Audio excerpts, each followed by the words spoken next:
এখন থেকে অফিসিয়ালি আমরা কাল অবধি আছি। এটা সত্যি, আমরা পৃথিবীর সব থেকে বিপজ্জনক আইল্যান্ডে সারা রাত কাটাবো। আর আমাদের প্রতি পদক্ষেপে থাকবে অজস্র সাপ। শুধুমাত্র স্পেশালাইজড পোশাক আমাদের বাঁচাবে এই সমস্ত ভয়াবহ বিষধর সাপের হাত থেকে। যে কোনো জায়গায় সাপ থাকতে পারে, তাই না? হ্যাঁ। জিমি, কি হবে যদি কোনো সাপ আমাদেরকে কামড়ে দেয়? বেসিক্যালি যেই বিষ তোমাদের রক্তে এসে মিশবে, তোমাদের স্কিনের কালার চেঞ্জ হয়ে যাবে আর 1 ঘন্টার মধ্যে তোমরা মারা যাবে। এটা খুবই ভয়ের বিষয় যে আমি যে কোনো সেকেন্ডে মরে যেতে পারি। এটা পাগলামো ভাই। গোটা আইল্যান্ডটা কিলিং মেশিন দিয়ে ভর্তি। এটা কিন্তু দারুণ ব্যাপার। ওপর থেকে কিন্তু দারুণ লাগছে জায়গাটা। তুমি এখান থেকে পড়ে গেলে কিন্তু মরে যাবে। হ্যাঁ সেটা আমি জানি। সবাই খুব সতর্ক থেকো। তোমরা হয়তো ভাববে স্নেক আইল্যান্ড নাম বলে এখানে হাজার হাজার সাপ ওপেন ঘুরে বেড়াবে, কিন্তু মাটিতে বসবাসকারী প্রাণীদের সাপগুলো মারার পরে ওরা এখন গাছের পাখিদের শিকার করে, কারণ এখন ওরাই একমাত্র জীবিত শিকার। এখন আমরা অফিসিয়ালি জঙ্গলে প্রবেশ করছি। যে কোনো মুহূর্তে সাপ গাছ থেকে লাফ দিয়ে আমাদেরকে কামড়াতে পারে। এতক্ষণ পায়ের চিন্তা করছিলাম, এখন তো গাছ থেকে সাপ পড়ারও আশঙ্কা রয়েছে। এটা পাগলামো ভাই। ও ও ও, কি হলো? এখানে একটা আছে, আমার মুখের সামনে ছিল। এই সমস্ত সাপেদের ধরে বিজ্ঞানীরা তাদের বিষ বের করবে, আর সেটা দিয়ে তারা অ্যান্টি ভেনাম তৈরি করবে। দাঁড়া, ওটা বিষধর। হ্যাঁ তার মানে ওটা আমায় কামড়ালে আমি মরে যাব? হ্যাঁ। ও, ও, ও, ও, ও! ভালো করে কিন্তু ধরে রাখবে। এটা একটা বাচ্চা।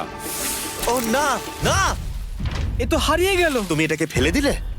না, পালিয়ে গেল। এটা পালিয়ে গেল। কিন্তু তুমি, মানুষটা সাপটাকে এমন ভাবে ফেললো যেন আমি আমার ফোন ফেলেছি। যত আমরা জঙ্গলের গভীরে ঢুকছি, ঝোপঝাড়গুলো খুব ঘন, আমি আমার সামনে 2 ফুটও দেখতে পারছি না। যে কোনো জায়গায় সাপ থাকতে পারে। আরো বেশি সাপ দেখতে পাচ্ছি। এখানে ও, একটা ও, ও, আর ওখানে একটা। এবার কিন্তু ছাড়বে না, ঠিক আছে? ঠিক আছে। তাড়াতাড়ি ভিতরে ঢুকিয়ে দাও। এই সাপের বিষ কতজন মানুষের জীবন বাঁচাতে পারে? প্রায় 1000 জনের। ও, এটা তো অসাধারণ। সারা বিশ্বের যত অ্যান্টিভেনম পাওয়া যায় তার 90% ব্রাজিল থেকেই পাওয়া যায়। তার মানে হলো যতগুলো সাপ আমরা ধরবো তত হাজার মানুষের জীবন বাঁচবে। জিমি, ওখানে আরেকটা সাপ রয়েছে। ও মাই গড, এটা তো বিশাল। আমরা অনেক খুঁজে পাচ্ছি, ওরা বাইরের দিকে তাই আসছে। দিনের বাকিটা সময় আমরা এই বিষাক্ত সাপগুলোকে ধরতে সাহায্য করলাম। এমনকি আমরা বিজ্ঞানীদের রিসার্চেও সাহায্য করলাম। দেখো, এই সাপটা মাটি থেকে 15 ফুট উপরে রয়েছে, আর সায়েন্টিস্টরা আমাদের গাছটাকে নাড়াতে বললো যাতে এটা নিচে পড়ে যায়। এই গাছগুলোর নিচে আমি কখনোই ক্যাম্পিং করব না। ও তো একটুও নড়ছে না। অনেকগুলো জীবন বাঁচাতে হলে আমাদের অ্যান্টিভেনম দরকার। অন্ধকার ঘন হয়ে এলে আমরা সার্ভাইভ করার দিকে মন দিলাম। এবার ক্যাম্পিং এর সময়।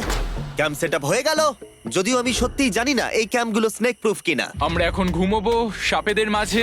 একটু ভয় লাগছে। এখন আমরা ঘুমোবো আর আশা করব আমাদের টেন্টে কোনো সাপ ঢুকে পড়বে না। খুবই ভয় লাগছে।